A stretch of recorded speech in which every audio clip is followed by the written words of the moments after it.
आप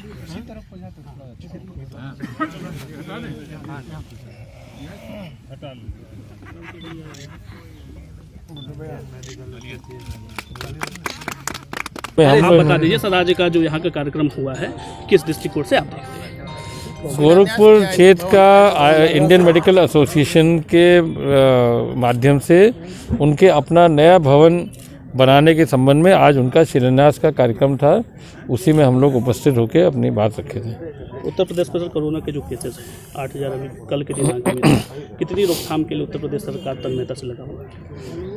उत्तर प्रदेश में 2 लहरों को देखने के बाद हम लोग ने जो तैयारी की थी, प्रधानमंत्री के केयर फंड के माध्यम से, CSR फंड से, जितने भी जनप्रतिनिधि उनके फंडों से माध्यम से सारे ऑक्सीजन प्लांट हमारे लगभग 551, 56,000 ऑक्सीजन कंसंट्रेटर, 1,80,000 बेड्स की व्यवस्था, इनका दवाई से संबंधित इनके सारे उपकरण और इनके मैन पावर का लगातार मॉक ड्रिल के माध्यम से इन सब को हम लोगों ने ट्रायल भी कर लिया है और तैयारी भी कर ली है। और जैसे जैसे केसेस हमारे अभी फ़िलहाल खाली होम आइसोलेशन में आ रहे हैं, अगर यदि कोई केसेस हॉस्पिटलाइजेशन के लिए आवश्यकता पड़ेगी तो उसकी पूरी तैयारी है। ठीक, थैंक यू।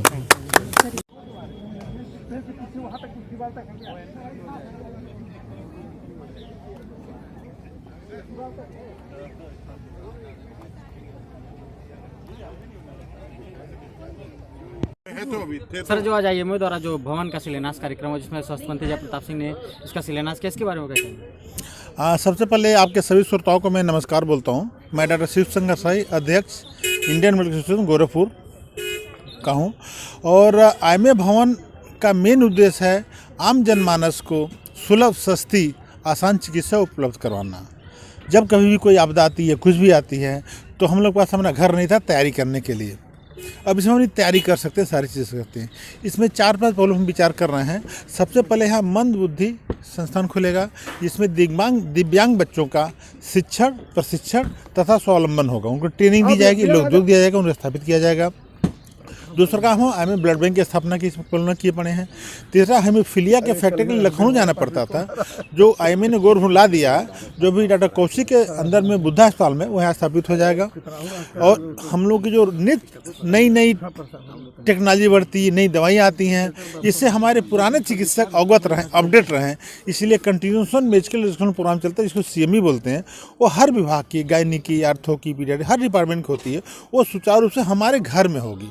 अभी हम होटल में करते थे, दूसरे किराए के मकान में करते थे, जो हम अपना आराम से चीज़ें, सारी चीज़ें कर सकते हैं।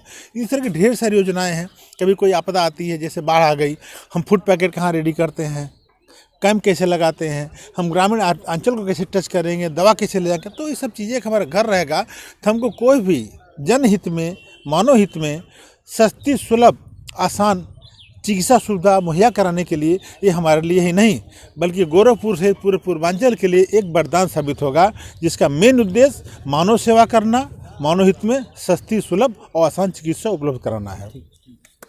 हमारे इसमें UP IMA में सर, पिछले कोरोना की लहर के दौरान आप लोगों ने IMA ने टेलीमेडिसिन की सुविधा की थी। तीसरी लहर आ गई है ओमिक्रॉन की, इसको लेकर के IMA इस बार क्या करेंगे? इसको लेकर के भी एक तो हम लोग 2-3 कार्यक्रम चलाने वाले हैं। एक तो पहला कार्यक्रम है जो हम लोग सब जगह पर जो है जन जागरण के माध्यम से और विभिन्न चौराहों पर एक मास्क का वितरण का कार्यक्रम करने वाले हैं। और साथ में पब्लिक को अवेयर करने वाले हैं कि मास्क ही इसका बचाव का उपाय है।